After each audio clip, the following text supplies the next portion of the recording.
Looking for music that lifts your spirit and fills your heart? Experience the powerful sound of the Tabernacle Choir at Temple Square. Now streaming on all your favorite music platforms. Find the Tabernacle Choir on Spotify, Apple Music, YouTube, Amazon Music, and Pandora. Let the music of the Tabernacle Choir at Temple Square inspire you today and every day. Whether you're at home, in the car, or on the go, enjoy the beauty of their world-renowned sound anytime. The Tabernacle Choir at Temple Square, streaming now. Best thing that's ever happened to you financially. Go. Easy. Sold my car on Carvana. Amazing offer. Really? I hit 200 on a scratcher. Did the scratcher come to your house and hand you a check? No. How many scratchers did you hit to get that? I hit a button on Carvana.com once. Okay, that's fair. It's like the lottery, except you always win. Not like the lottery at all, actually. Exactly. Inexplicably good. Offers worth bragging about. Sell your car today on Carvana. Pickup fees may apply. It's time to get your morning started with the news you need to know. News update. This is what's trending with DJ and PK. Hashtag NFL.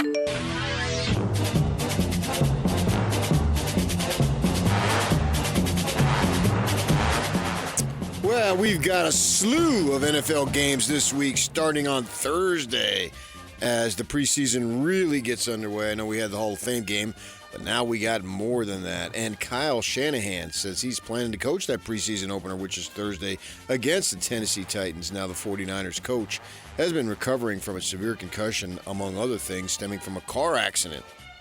So we shall see about that. It's good news if he can be out on the sideline, I guess, in the preseason. We'll go from there. Lions, this is an interesting story.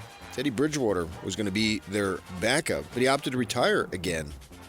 Now, he was Jared Goff's backup last season. He originally retired in 2023, was doing some high school stuff, and then returned. I assume he's going to go back into the high schools. I'm not sure what's going on there. We'll have to see. If he wants to return to high school coaching, Washington Commanders left tackle Laramie Tunsil, some torn triceps in practice. Oh my gosh. That's just hearing about that. Just significant chunk of the regular season. Now they had a bunch of injury issues last year, Washington did. We'll see if they can recover from that. Usually it's about half the season, maybe even longer. So we'll see about that. And this is a sad story. Former Niners running back Roger Craig, diagnosed with vascular dementia. Now, he made the Hall of Fame over the weekend, made that announcement in his enshrinement. Doctors believe his condition came apart from concussions sustained during an 11-year career as a running back. Downer news, but it seems like, man, that is just one after another. That sport obviously being very, very violent. Okay, let's move on. Hashtag college football. The Protect College Sports Act failed to reach a vote during an all-night pre-recess session in the Senate that ended early Saturday morning. The bill did gain a spot on next month's calendar after the chamber comes back from its summer break. More bill revisions could come in the next month, so going to have a few weeks here with no news on this, and then we'll see what happens in September. There were a bunch of predictions that it wasn't going to pass. If it didn't pass in August, we'll see if those predictions, or if it didn't pass before the August recess, we'll see if those I was on my predictions phone all night just waiting to see if that thing would get going, get through. Finally, at like 2:30, I went to bed. Ah, man, and we'll be back at it next month. I think you were on your phone, but it was probably another college sports story. We got a question up on our Facebook page about all the noise to the point that BYU felt BYU. Yeah, but that was Saturday. Yeah. This was Friday. You weren't still working it? On this Before one? and after, knowing? It's just refresh. I'm in love, and I always will be. We got a guest coming up next. Is there anything you want to say now about the BYU story? I mean, we'll get to it in the 8 o'clock hour for sure, but No. for the early risers. No, you early risers, go back to bed when it comes to this story. It's a snoozer. No, I just thought it was interesting that an athletic administrator went on a message board thing. You normally don't see that. I think that was the rumors fly all over the place all the time.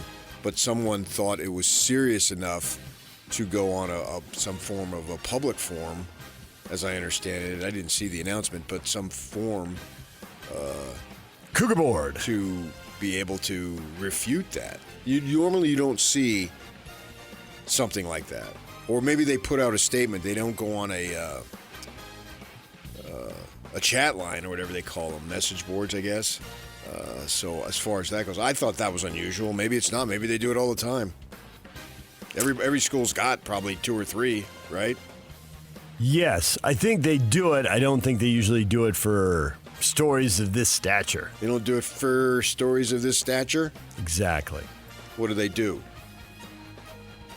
More likely to be a press release through traditional media outlets. Right, that's or what I'm call talking somebody about. or leak it. Right.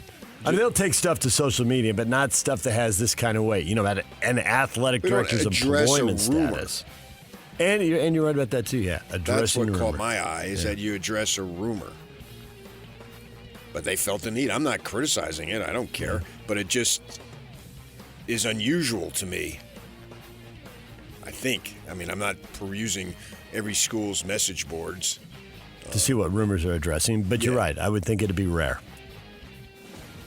I know I've been on there. My friend's brother frequents it, and my friend's brother doesn't like me because he's a BYU guy, and he sees that stuff, and they blast me on there, and he thinks I'm a real bad dude. Hilarious. It's a true story. I know. You should take him down to a BYU football media session. Watch people come over to say hi to you. Well, he lives in St. George. He'd be stunned. I think he cooled a little bit when I got him parking hospitality passes to the PGA tournament in St. George. That might have cooled just a little. You bought him off. Well, I gave it to my friend. Yeah. And so But he then his friend took his brother. Yeah. I didn't give them to him. But yeah, they believe that stuff. And that was there many years ago when they changed coaches and brought in Bronco, that was running wild, that I was suspended while my father was potentially dying, and I was bedside when he had a heart attack.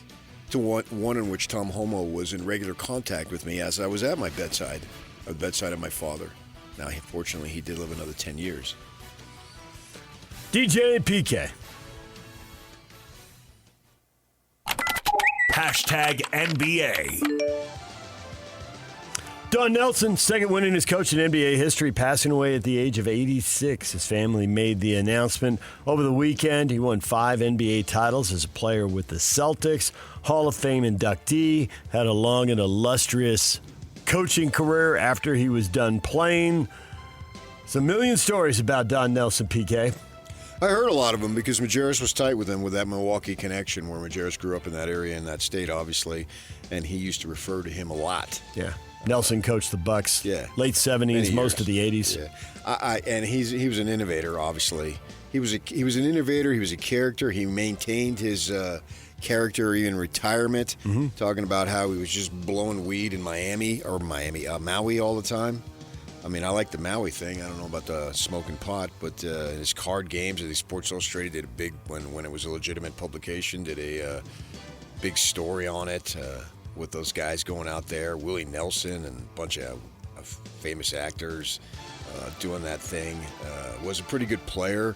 And then just to read all the tributes from former players, from NBA people, there was just about as many as you would want to read. And so he was a name in basketball for many, many years. Very, very accommodating to the media in terms of my interactions.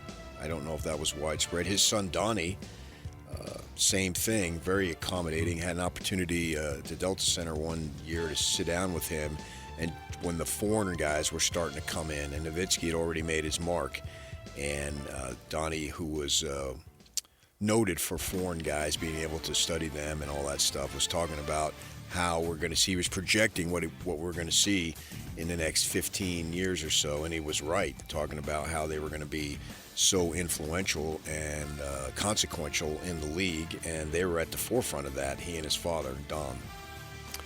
Tributes from Dirk Nowitzki and Steph Curry, both those guys saying Hey, absolutely pivotal that you drafted me and that you gave me opportunity, mentored early on, got me on the right path and all that. Nowitzki with the old school stories about getting stashed away. So nobody would see him, find him, talk to him, keep him low profile. Which doesn't exist anymore. That's what his son Donnie was talking about. I remember it vividly. It was just one winter morning at a shoot-around, and he had nowhere to go. Instead of go sit in a hotel for 3 or 4 hours. So he really enjoyed telling me, and I was just lapping it up, man, like a dog in a water bowl. I mean, just have that access to him and listen to him talk about all that stuff. So those guys, the two of them, because Donnie worked for his dad there for a good long while in Dallas, so they really knew what they were talking about. Yeah, he was a personality for many, many years, in addition to be a good basketball coach and obviously a nice player. Ben Simmons, now 30 years old, is expected to be a full participant with zero restrictions at a player-led private mini-camp for the Australian men's basketball team beginning today in Melbourne. He's eyeing an NBA return. He did not play this past season, seeking to recover fully from back and other injuries. He's long been labeled a bust, PK. It'd be crazy if you're able to write a chapter now in his 30s. Yes, wilder things have happened, but it'd be pretty unexpected. I would think it would be as a role player. Yeah. Memphis Grizzlies forward Brandon Clark died from the effects of heroin and cocaine. The L.A. County Medical Office Examiner's Office announced over the weekend he was found dead on May 11th. That's a really sad story, obviously. 29 years old. Born in Canada, but at the age of 3, moved to the Phoenix area. Went to Desert Vista High School, same high school as, if you remember, baseball player Jacob Bregman for BYU, and then J.J. Dielman, offensive lineman for the University of Utah. Over there in the East Valley. But yeah, 29, and that's I don't know what more I can say beyond sad. Tragic. And did you see this? The big story over the weekend was Sophie Cunningham getting bludgeoned, and then DeJounte, is that how you say it? White. Carrington? White privilege. Yeah, white and privilege. Sophie going back on that. Back and forth. But Carrington is the younger sister of Darren Carrington, who played receiver for Utah. And their dad, I think he's a pastor in the San Diego area, played in the NFL and went to NAU. He's a lumberjack. Look at all those ties. Yeah.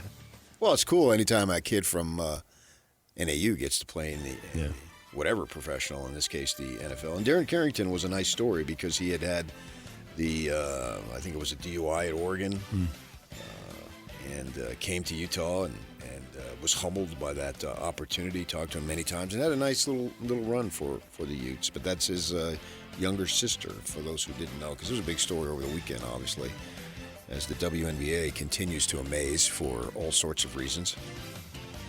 DJ and PK.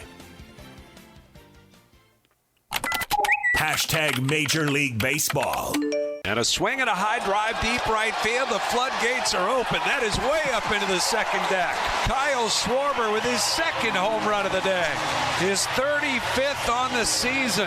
And it's 4-2 Phillies. Fly ball to left center. Duran going back near the track. Looks up. It's going to be off the wall. In to score is Walton. The throw to second base, not in time. It's a double for Muncie. The A's have a 4-3 lead, and they're going crazy in the dugout. And a liner into left center field. That's down for a base hit. Turang's around third. Here comes the throw home. Turang is saved! Turang got to the backside of the plate, and he got in there safely. And the Brewers walk off the Twins. Brewers beat the Twins 4-3 in 10 innings. Also in extra innings, Phillies 7-6 over the Blue Jays. Also in there, you heard the Red Sox getting beat by the Athletics. They're losing back-to-back games for the first time since the All-Star break, first time since the end of June and the start of July, June 30, July 1st. Back-to-back losses for them, although it's A's beat him, huh? Awesome streak. The Athletics take them down. Their shortstop, Jacob Wilson, 111 games without an error, sets a new record. Of course, he's an antelope. And he played college ball at Grand Canyon University. Said his dad drilled deep defense first. His dad played in the major leagues and was an assistant coach there. And so he came over, I think he's a Thousand Oaks kid, and came over and played for Grand Canyon. Was a first-round draft choice. All that defense, but he still DHs sometimes. He's talking about that. It's the only time he doesn't take ground balls and DHs. Not even in the pregame? That's what he said. Huh. You have been missing the effects of replay, and the automatic ball strike call leads to fewer arguments, fewer beefs, fewer confrontations. But we had one around a balk. Did you enjoy it? Chris Sale ejected before the first pitch of the Braves game with the Yankees, had words with the umpires a day after they called him for a balk that scored a run in a 5-4 loss. He's still hot the next day.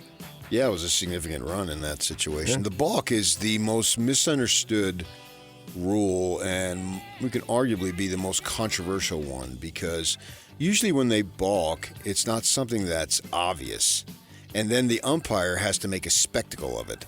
He has to get out. If it's the home plate umpire, he has to get out like in the field of play and point vigorously how many runners are on base if it's just first to second. But then when you got third to home, man, and if it's a field in the field umpire, he has to come forward like about 10 yards. And so I guess they can't review that. And they just that one, which isn't often, always leads to some type of commotion, or usually leads. Your Diamondbacks take 2 out of 3 from the Dodgers. Now, the Dodgers won one. They broke the losing streak. But nonetheless, the Diamondbacks take the series. They win 4-2 yesterday in the old rubber game. We don't settle for that, though, because in the game that they lost, there was a tie score, back-to-back triples in the ninth inning in a 1-1 game, 1-0. Then it became 1-1. Runner on third and no outs, and they do not score him. So we're this close from sweeping. And it's the first time they've taken the season series from the Dodgers since 2018. And despite the Dodgers' excellence, they've now lost 3 series in a row to teams that could be in the playoffs. Could this be a sign of things to come? Someone could take a playoff series from them, PK, and all this gnashing of teeth could go away. Or be minimized. Again, you just go on the Dodgers' postseason results. Mm-hmm. I don't think that it's based on who wins the World Series. Because if that were the case, there would be not much of an issue. And the Dodgers, for the Players Association, during the week, they had a 4-game series the Diamondbacks did with the Padres, and they didn't draw more than 22,000 in any of those games, and you can argue that series was even more important because they're not going to catch the Dodgers, but they can ward off the Padres. But they didn't draw more than 22,000, and when they brought the Dodgers in, granted it was a weekend, but they had 46,000 every game. So are the Dodgers good or bad for baseball? Well, certainly for the Diamondbacks' pocketbook. They were real good Friday, Saturday, and Sunday. And I saw some people in San Diego talking about, the attendance during the week was pathetic. The problem is for the Arizona people, the Diamondbacks, in the dead of summer, they don't have any tourists. They draw no tourists because nobody goes there in the summer. You get out of there in the summer. So it's just the locals. And obviously there's way more people from L.A. than there is from San Diego. But in San Diego's case, they draw. In fact, as an example, my sister has seen 2 games in San Diego this season. Escape. Beat the Heat. Yes. So the thing about the Dodgers, yes, they can run away with the division, but and yes, the playoffs are separate. But if they have the 3rd best record in the National League or the 4th best record, then they're going to have to go through the wild card. Well, I get that. But does that lessen the... if you have the best record in the regular season, you win 110 games. it's not based on the Dodgers. That's just... The Dodgers is a talking point. That's all. The owners want a salary cap, whether the Dodgers go 162-0 or 0-162. Now, that I believe. The owners want to see their franchise values go up. So I don't... They want a salary cap. We need to get off the Dodgers. They're just the example as a talking point, but it is not solely based on what the Dodgers do or don't do. That I believe. And there's a lot of the Dodgers, they make great financial or they make great personnel decisions, except I can name 5-6 guys that they've signed that have sucked. Yeah. It's just that they have the money to overcome it. And if they sign some of these guys for too long. There was a time Mookie Betts was a major advantage. I don't think people think he's a major advantage right now. Not this season. No. Padres trying to make a savvy move, picking up Austin Hayes after he was designated for assignment by the White Sox, and he hit a home run, and they hit 4 homers, and they beat the Astros 7-2. Bees lost Oklahoma City 6-5 in their series finale. They lost 5 out of 6 in that series a week after getting swept in a 6-game series. They're like 2-16 in the last 18. They can open a 6-game series in El Paso tomorrow. DJ and PK. Hashtag RSL. Luna skating on the end line. Back to Salons and scores! And the flag stays down, and Salons puts RSL in front in the 17th minute. Gonzalez picks it off. Gonzalez dispossessed by Ruiz. Ruiz gets bumped. Ruiz goes forward. Ruiz shot. Ruiz scores! Pablo Ruiz from just inside the 18. And he beats the keeper. 2 goals in 2 nights for Pablo, and it's 4-0. 4-0 shutout for Real Salt Lake. Unfortunately for them, a bunch of other teams in Major League Soccer have won twice, and they are chasing so many teams. I mean, they could win and get help and still get in, but it seems like the odds aren't likely. But they did snap the 4-game winless streak. They got just their 3rd shutout of the year, so plenty of good things to build on. They host Juarez tomorrow night at America First Field in the 3rd and probably final game in the League's Cup. And Pablo Ruiz, where have you been? Well, he's been away with a couple of knee injuries. It's been a couple of long years, but he's looked great these last 2 nights. And it's not just the goals, although the goals have looked good, but he's not favoring the knee or protecting it. He's going into challenges hard and colliding with guys and playing with a customary fire that would make you think he's from New Jersey. Royals lost to the Denver Summit 2-1. Denver wins it with a late goal in stoppage time. DJ and PK. Hashtag golf. Michael Brennan wins the Wyndham Championship by 3 strokes, shooting 22 under. Patrick Fishburne tied for 49th at 6 under. Tony Finau, 4 under par, tied for 61st. And Kino was tied for 83 at 3 over. There's also a battle, PK. Some guys trying to squeeze into the top 70. Some other big-name guys that did not squeeze into the top 70 and make the playoff. Brooks Koepka was at the microphone talking pretty straightforward and pretty brutal analysis of his own play there. Just terrible that he's not in the playoff, and he used the word pathetic multiple times and did not like the way he's been putting. Yeah, he's very critical of his game, so he's got to get better there. Brennan was the 2025 winner of the Bank of Utah down there in St. George at Black Desert. So that's his 2nd win. 21-year-old Jackson Coiban clinches the final FedEx Cup playoff spot. He came to the tour late this year, played 6 tournaments, and squeezes into the top 70. Not bad. Just 5. Yeah. Oh, 5 tournaments in 6 weeks? I think that's what it was. Okay. Yeah, and he won his 3rd start. That's what pushed him through. Just 21 years old. If he's a rising, I'm not going to call him a star by a long shot, but we'll see in time over the next 3, 4, 5 years if he reaches that status. It'd be a name to watch. John Rahm wins the season points total on the Live Tour for the 2nd time. Joaquin Niemann went wire to wire at Trump International in New Jersey to win their tournament. And now they're supposed to be investors, but how much money? What's happening? See how that plays out. Now, I was watching a little bit of that. I came across it. I did not know it was on, but it was on. And my wife says, "What are you watching this for? Go to the PGA one." And I said, well, because they were showing cool shots of the city when they'd go to commercial. I want to watch cool shots in New York. Yeah. Remember my childhood. Yeah, exactly. All right, DJ and PK, that is what is trending. Brought to you by Shamrock Plumbing. There's no job too big or too small. Get the personal touch with Shamrock Plumbing. Coming up, Jason Cole's going to join us next. Longtime NFL writer and analyst. We'll get his thoughts as the NFL ramps up. Steve Bartle, Ute Insider for KSL Sports at 8 o'clock. DJ and PK, it's 97.5, the KSL Sports Zone.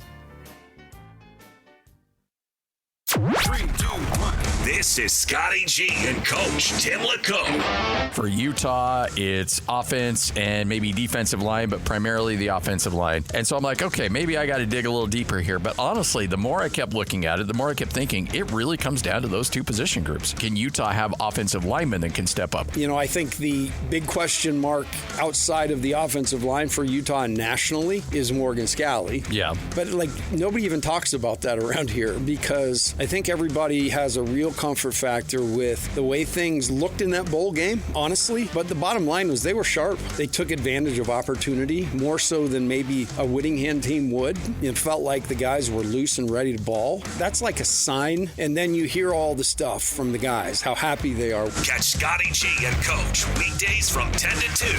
Presented by Mountain Land Supply on 97.5, the KSL Sports Zone. Best thing that's ever happened to you financially. Go. Easy. Sold my car on Carvana. Amazing offer. Really? I hit 200 on the scratcher. Did the scratcher come to your house and hand you a check? No. How many scratchers did you hit to get that? I hit a button on Carvana.com once. Okay, that's fair. It's like the lottery, except you always win. Not like the lottery at all, actually. Exactly. Inexplicably good. Offers worth bragging about. Sell your car today on Carvana. Pickup fees may apply. DJ PK, and it's time to welcome Jason Cole back to the program. Longtime NFL writer and analyst. Jason, good morning. Good morning. What's going on? Well, the NFL's on the rise. We've had a preseason game. The countdown is on. There's people probably getting ready for fantasy football drafts here in a few weeks. We thought it was time to talk a little NFL. The offseason has been dominated by the Rams. The Seahawks won the Super Bowl, but the Rams won the offseason. Do you have the Rams as the clear favorite going into this year? Is it Seattle? Is it somebody else? It's a good question.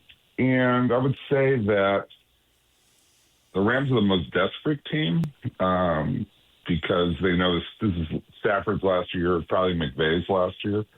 So they're all in on this one. And I think that they get a sense with Donald that, they got one more shot with Donald. So I would give them that nod based on desperation. And I would also go that, they have the best quarterback on that side. Now, I know that, Seattle won the title, but I just still don't believe in Sam Darnold. And the defense was great, but I just get the feeling that they're repeating what they did with Russell Wilson, which most fans would take what they did with Russell Wilson. That'd be great. But I don't see them winning a second title with this iteration. You got to have a better quarterback than that.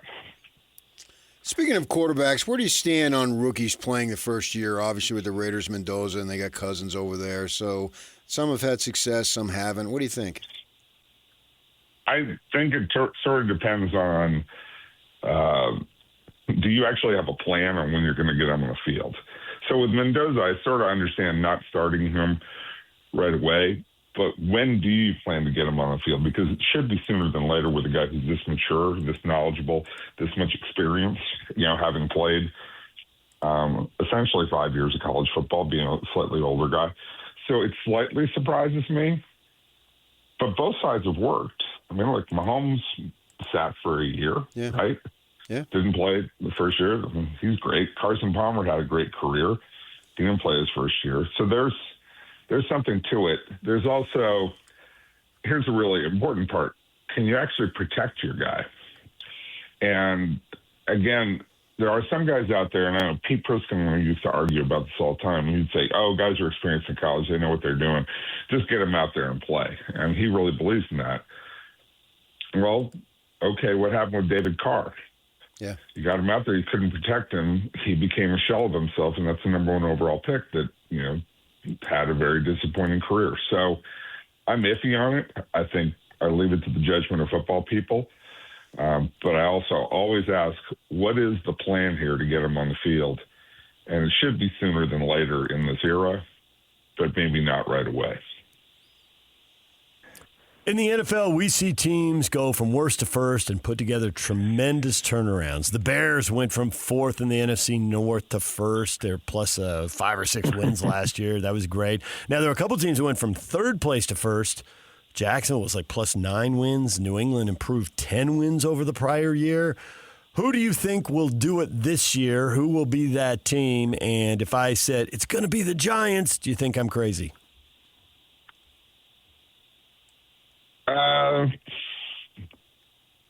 No, the Giants can't, because I think the division is weak, right? So if you don't believe in the division, if you don't think Philly is going to be that good this year, and I do have some real serious doubts about Philly, the makeup of that team is questionable. if you don't believe in the Cowboys, which I don't, I mean, I just think they're frauds.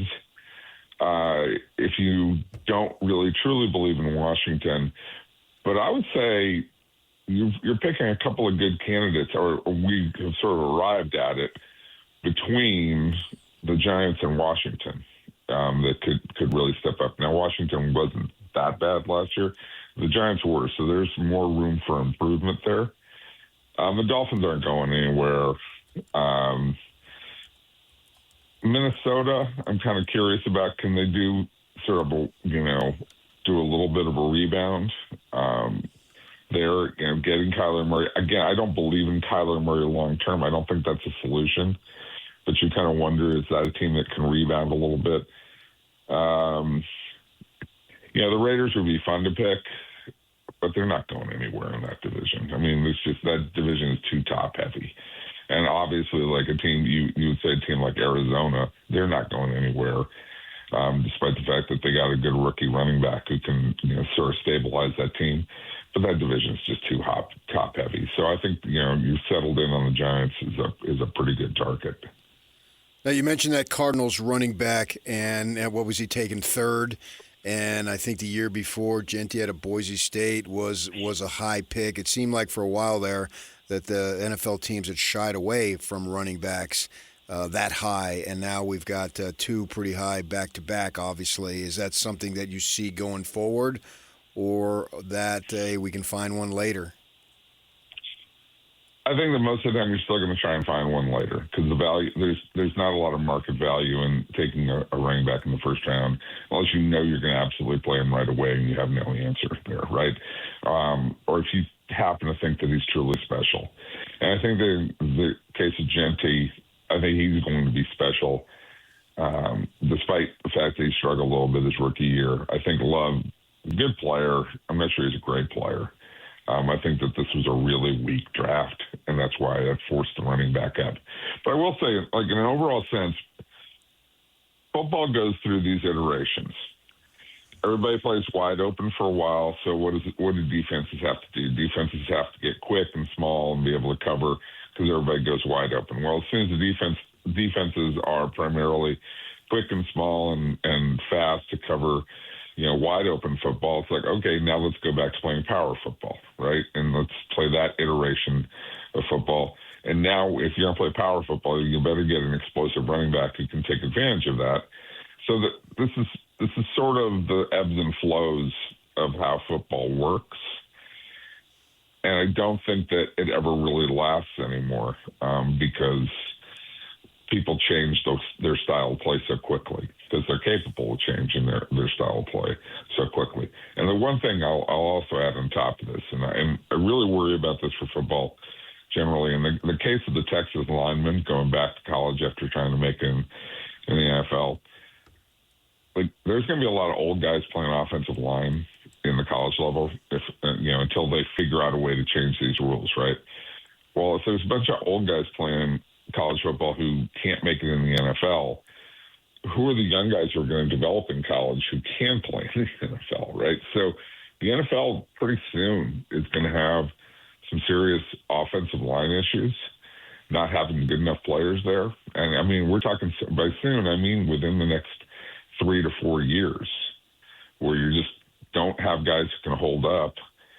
And it's going to change the way that you play football in very significant ways. So the NFL better be looking at how do they develop offensive linemen, how do they get some young guys out there and give them actual experience and teach them what they're doing.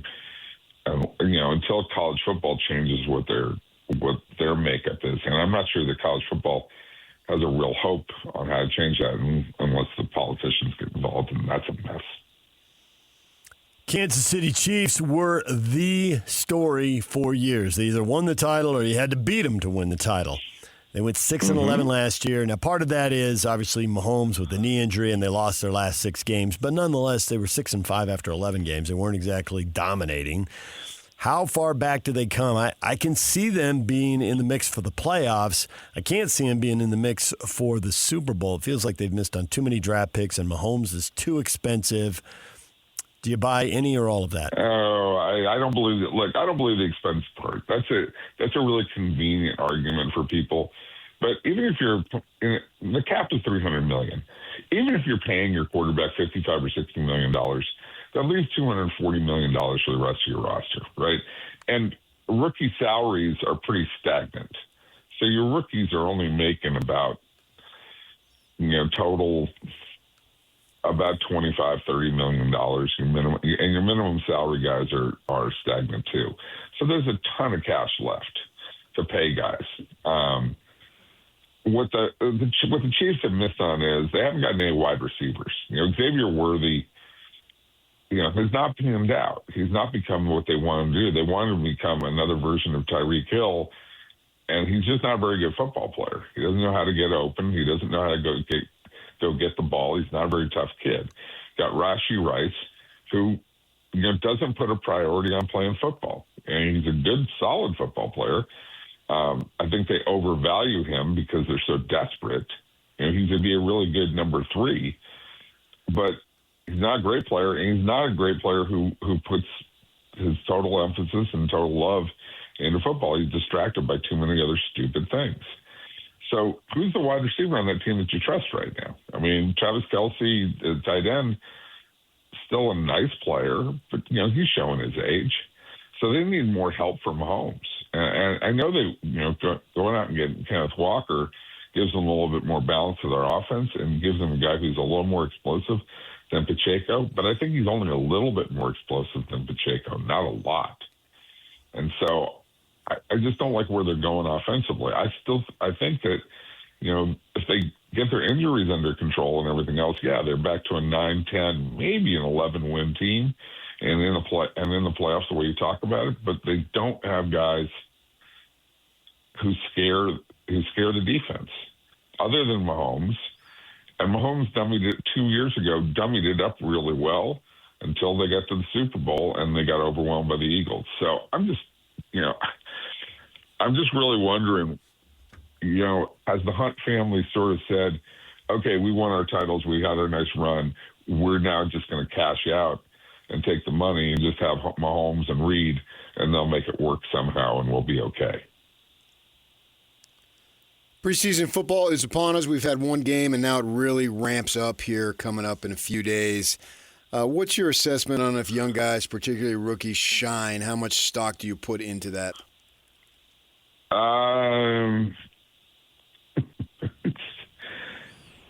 Look, these are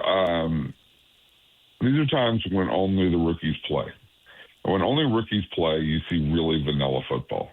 You don't see exotic coverages. You don't see a lot of change. I don't put a lot of stock, not just in preseason, but I don't put a lot of stock in the first 2 or 3 regular season games. Not that they don't count. Don't get me wrong. But your veterans aren't playing until then. So they're not ready to hit. They're not ready to tackle. So you see a lot of really bad football in the first 2 or 3 weeks. And I don't think teams round into shape until you get to week 4, 5, 6. And then you have a real idea of what teams are like. So, it's nice to see football, and obviously it has some meaning for the young guys who are playing. And coaches are measuring it, and they want to see what the mistakes are. They want to see who knows how to handle it. Carson Beck is doing a nice job in that first game, and you'd like to think maybe the Cardinals have something to work with, and that was nice. But we're talking the level of football they're playing right now for the next few weeks is not even close to what it's going to be by week 4, 5, 6. Yeah, I asked that because my sister has season tickets for the Cardinals, and she wants to know how good Carson Beck's going to be. Well, you saw about from Carson Beck in college is a lot more indicative of what he really is, which is, a nice solid college quarterback who made some critical mistakes in key games. And until he does that in regular season games, until you see him change that, I don't believe the Hall of Fame game is any real strong indicator of what he is in his career. I just don't believe that he's like a full-time starter. But, hey, prove me wrong, man. Like, that's the beauty of the game. Like, go become a star. Like, this is awesome. But football has just preseason football is not what it used to be, and it's going to continue to change as we get towards 18 games, and coaches become even more protective of their players and don't want to play them very much in preseason or even in training camp because they got so many games to worry about. Look at the Broncos as 20-1 favorites to win the Super Bowl. That's a team that was in the AFC title game but didn't have their quarterback as Bo Nix was hurt. Shouldn't they have better odds there? How do you think they stack up at the top of the AFC? You would say that, except it's a year where, Baltimore dipped and wasn't very good either. Cincinnati didn't get their defense together, dipped. Like, did they take advantage? Kansas City, we just talked about what happened with Kansas City. Was Denver really good, or did they take advantage of a year? And you can say this about New England, too. Did they take advantage of a year when everybody was down? And I think that's the theory on Denver. What I tend to believe is they're a very well-coached team with high demands from a great leader who knows how to max out the most from his talent, who did cover up some things with their defense early on. The defense got a little weaker as time went on, but it's still pretty good. And the wild card is Bo Nix. The wild card is where is the ceiling, where is the floor for Bo Nix? And he's one of those guys where it's like, you don't know, like, can Sean Payton coax him into being a star and to becoming more consistent and becoming a guy who can really attack? Because you don't see that all the time from Bo Nix, but you do see some highlight reel stuff at the end of games, right? Can he become more consistent? Or is it the Bo Nix where in college, between his two stops in college, there were times where he was cratering, right? And looked like he might fall through the floor. He didn't, and he got through it, but he's one of those guys who's like super erratic. Right? I think I'm belaboring my point here, and I just don't trust him yet. But I'm still curious about him. I'm still excited to see what he's going to be. And if it's the upshot, then Denver's a serious contender. If it's the downshot, then or he just continues to kind of muddle along, then they'll muddle along. So this is going to be carried largely on the future of Bo Nix. Jason, we appreciate it as always. Thanks for coming on and talking so much NFL football with us. We'll talk to you again. All right, guys. Be good. All right. Take care. There's Jason Cole, longtime NFL writer and analyst. The one-score games, PK. Broncos were 9-2. If they come back to earth on that, they won't be in the great position they were last year. They're hosting all their playoff games. Well, I hope for your Chargers that's the case. Yeah. DJ and PK coming up, top of the hour, Steve Bartle. Ute Insider for KSL Sports. He's here in about 15 minutes. Stay with us. Welcome to This is Chase Scott and Ben Anderson. I mean, honestly, this is uncharted territory for Utah. Other than Witt like to change his offensive coordinator every 45 minutes, we have not seen a switch at head coach for Utah, hardly ever. I mean, they are the Pittsburgh Steelers of college football. Kind of had a couple of coaches, and they've all stepped in and been very successful. I think Morgan probably will try and find the sweet spot in being a little bit more aggressive. If he tries to go full Mike Leach on it, Utah's going to learn some painful lessons. But there's more room for error than Witt thought. There is, and I think in a good way. And we saw that in the bowl game. Mm-hmm. Deep down, Witt is a soccer coach, and I don't think that Morgan is a soccer coach. And when I say that, I mean like, oh, you've got a 1-goal to none lead. Well, let's sit on that thing. Yep. Let's anchor it. You know what I mean? Yes. Love that strategy. Catch Jake and Ben afternoons from 2 to 6 on 97.5, the KSL Sports Zone. We all have routines. I'm Jabron, and with diabetes, mine was finger sticks. Sometimes I skip them because they hurt. The Freestyle Libre 3CGM changed that. It gives me glucose insights without finger sticks. Learn more at freestylelibre.us. Finger sticks are required if your glucose alarms or readings do not match symptoms, or when you see check blood glucose symbol for the first 12 hours. The views expressed should not be used for medical diagnosis or treatment as a substitute for professional medical advice. Individual circumstances may vary. For prescription only. Safety info found at freestylelibre.us. Best thing that's ever happened to you financially. Go. Easy. Sold my car on Carvana. Amazing offer. Really? I hit 200 on the scratcher. Did the scratcher come to your house and hand you a check? No. How many scratchers did you hit to get that? I hit a button on Carvana.com once. Okay, that's fair. It's like the lottery, except you always win. Not like the lottery at all, actually. Exactly. Inexplicably good. Offers worth bragging about. Sell your car today on Carvana. Pickup fees may apply. KSL Sports Zone and Beehive Meals are honoring people that impact youth sports in our communities. Nominate the youth sports volunteer you know for the Beehive Meals Hero of the Week at KSLSports.com/contest and listen every Thursday afternoon to Jake and Ben for the winner. It's the Beehive Meals Hero of the Week. We mentioned this, PK, during What is Trending, and you got a question up here on Facebook. What do you remember about Don Nelson? Basketball legend. He was the winningest coach in NBA history for a while. He's since been passed by Greg Popovich. Michael says, I remember he tried to fight Karl Malone in Dallas once. Why did he try to fight him?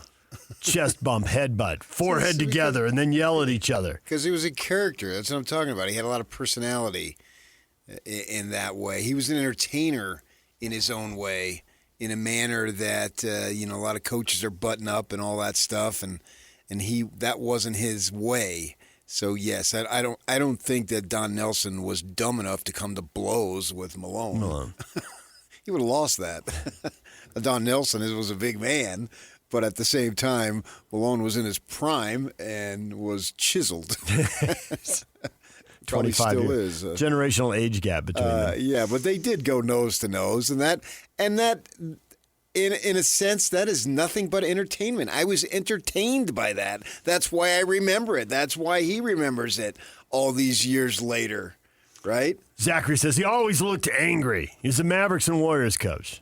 He's also the Bucks coach and the Celtics player, and I don't think he was always angry. No. Sometimes he was. He had a total soft side. They drafted Josh Grant out of the University of Utah. Josh played for a couple of years and then went overseas. And there was a game here, and he called him over to explain to something. I mean, he's clearly trying to make Josh look good in front of the hometown fans.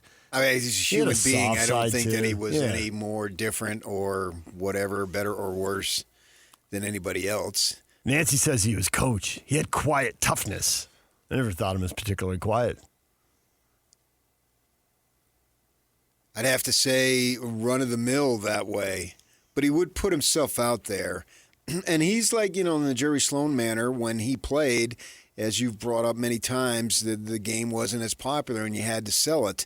And he made himself available for interviews and all that type of stuff and had something to say. And he was an innovator. He tried the small ball, the point forward, all these things, the hack a shack and all this, a lot of that stuff. I think it was, I saw Jason Richardson, remember him as a player. He brought somebody in, was on the team, and Don Nelson brought him in and told him to go, bench guy, big guy, said, I want you to foul out, meaning go in and be rough. Mm-hmm. And according to Jason Richardson, who I believe told the story that I saw yesterday, was that he said that the kid didn't go and do anything. He didn't do any fouls. So the next day, he had him run and for 45 minutes. And at the end of the 45 minutes, Jason said that they brought the team around the player, and Don Nelson said, okay, I want you to say thank you to this player for his contributions, but he won't be with us anymore. He cut him. That's a heck of a story. So, he was trying to do things of ways to win that weren't traditional. I don't think he ever sniffed the finals. I'd have to go back and check. But I don't judge a coach by how many titles he's won. I judge a coach by how much he got out of his team, because some teams are built to win and others aren't. And so what did you get out of him? That's what's going to be fun about this year with Will Hardy. We've been able to evaluate him on a creative standpoint, but it wasn't intent to win. So from a winning and losing record, his record stinks, but you're not going to evaluate him on that. Now this season and going forward, we have more of an opportunity to do that. Not saying that we're going to evaluate him if he makes a deep playoff run. If they do, great. But if he doesn't, well, I'm still not necessarily going to evaluate him on that because I don't know what the team is built to do yet. It's so brand new going into this season. But it's going to be fun to watch that. From point forwards to center shooting three-pointers, he was on the cutting edge. Yeah. For anyone who gets upset with all the 7-footers out shooting three-pointers instead of going down inside, he had Manute Bol, who was as skinny as could be and get pushed around in the lane to be sure. And he had him out there shooting set shots, but Manute was 7'6", so he could get the set shot off over everybody, shooting threes. He was trying to create ways to win. Had a lot of playoff teams, but to your point, a lot of teams went out in the first and second round, but he didn't get to coach the dominant stars of the eras he was in. He had good players in Milwaukee, and he had Sidney Moncrief, but he didn't have Dr. J or Larry Bird or the Celtics power line. And he is responsible for Mr. Maverick, and that's Dirk Nowitzki. Yep. And Dirk made that really clear. Yeah. Steph Curry also gave him a major shout-out. And Don Nelson at the time called Dirk Nowitzki his German son. So he built outstanding relationships, which in the end...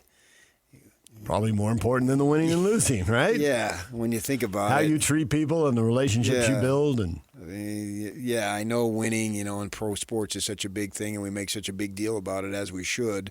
But in the end, when you've got all these relationships and so many people are saying positive things about you, it probably matters. Steve Bartle joins us next, KSL Sports. He covers the University of Utah, week 2 of the Morgan Scalley era. We'll talk with Steve about the way things are evolving up on the Hill. Stay with us. Surprise. Wait, do I know you? You use your Discover cashback card to earn 5% cashback on restaurants all quarter.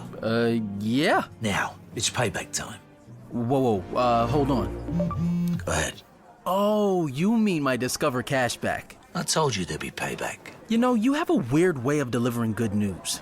I'm working on that. Activate and earn 5% cash back at different categories each quarter on up to $1,500 in purchases. Terms apply. See discover.com/5 for details. Best thing that's ever happened to you financially. Go. Easy. Sold my car on Carvana. Amazing offer. Really? I hit 200 on the scratcher. Did the scratcher come to your house and hand you a check? No. How many scratchers did you hit to get that? I hit a button on Carvana.com once. Okay, that's fair. It's like the lottery, except you always win. Not like the lottery at all, actually. Exactly. Inexplicably good. Offers worth bragging about. Sell your car today on Carvana. Pickup fees may apply.